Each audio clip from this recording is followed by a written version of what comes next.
have you ever gotten mad at work, like properly angry? Because I have, and maybe it's more of a French thing. Like for some reason, I feel like we have this reputation in some of the English-speaking countries I've been in, where people like will tell me that like French are a bit less professional because outbursts of emotions can be seen as unprofessional. The thing is, we all have emotions, right? And usually outbursts happen because we've kept something inside for too long.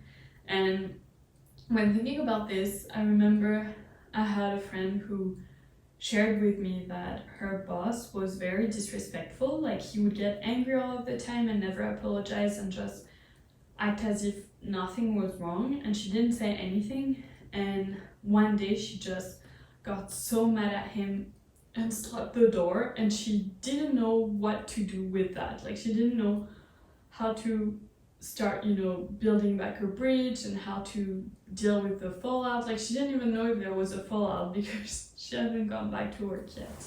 And that reminded me that I have my own experience with this. Like I have my own experience being in an exit interview with a manager for a company I absolutely loved, and I had decided to leave on my own, and just feeling so conflicted with so many emotions. It was in a time where I was less aware of my emotions, that I was actually not aware of my emotions at all. I didn't even know how to deal with them.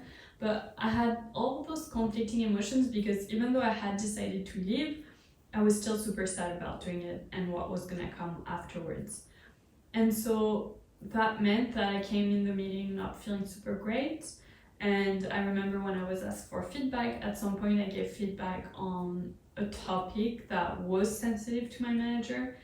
And so he pushed back a lot, and I got angry because I was like, shouldn't I be able to share feedback openly? Like, isn't that the space? And you're pushing back because this is sensitive to you and potentially a situation you don't want to look at, But still, like, and so I got angry, and that was hard, especially because it was on me going out and wanting to keep a relationship. Spoiler, I do still have a good relationship with that person, so that's good, but we can talk towards the end how to handle that. But I even remember like being in a workplace and like going through something very tough in that workplace, and that was very public and open, and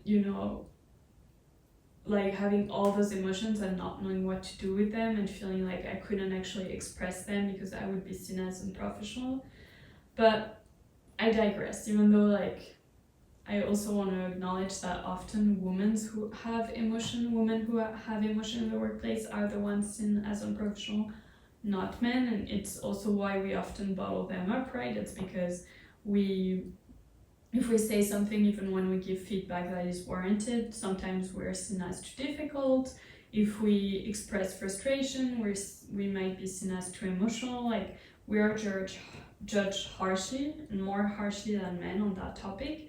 But thankfully there are places and more places where the workplace and the environment and the culture really help with that.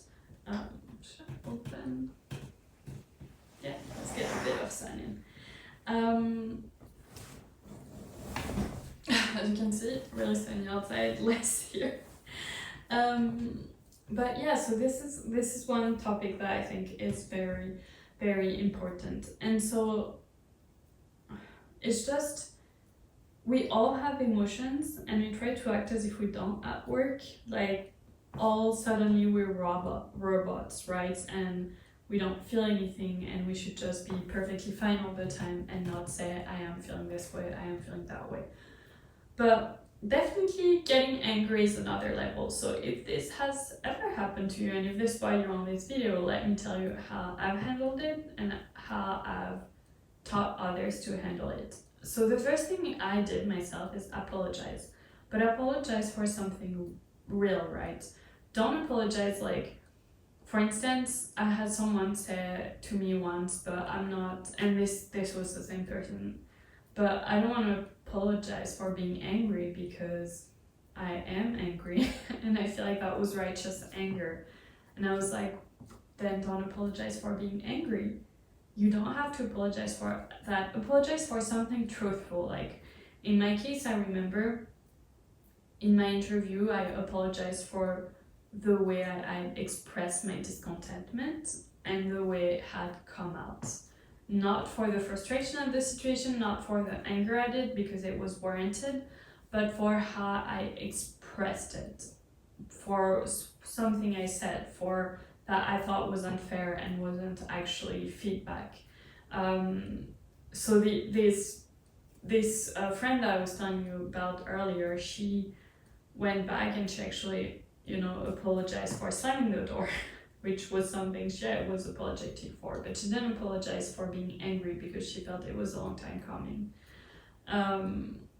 So yeah, I think apologizing, but apologizing for something true is so important in that situation. But don't apologize for like a vague apology or something fake, because people will feel it. Like, that's not a good way to repair a relationship, and that's not you showing actual remorse for something that happened. That's not genuine, and people can feel that. So finding something you feel comfortable apologizing with about the situation and you are actually apologetic for. And then the second thing I would say here is to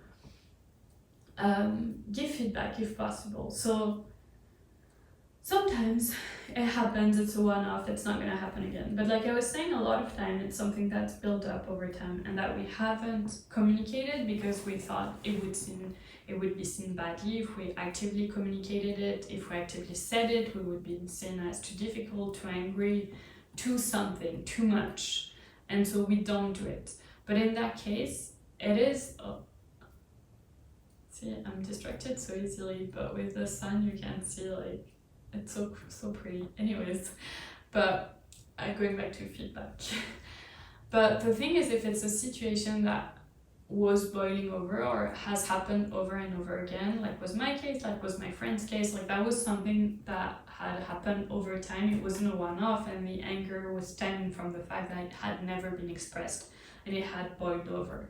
What you want to do in that case is you want to be able to address it, giving feedback, but more objective feedback, like not criticizing the person, not saying you're angry all the time and never apologizes. That might be true, but you're not really gonna get the ear of the person if you criticize them openly or judge them in return. What you can do instead is say, give very specific situations and felt like, in that the way you expressed it, or let me think how I could have expressed things. But let's just say for my friend who's angry, like she could go back. It might not be the perfect example because if her boss gets angry all the time and is not apologetic about it, she might not get anything out of it.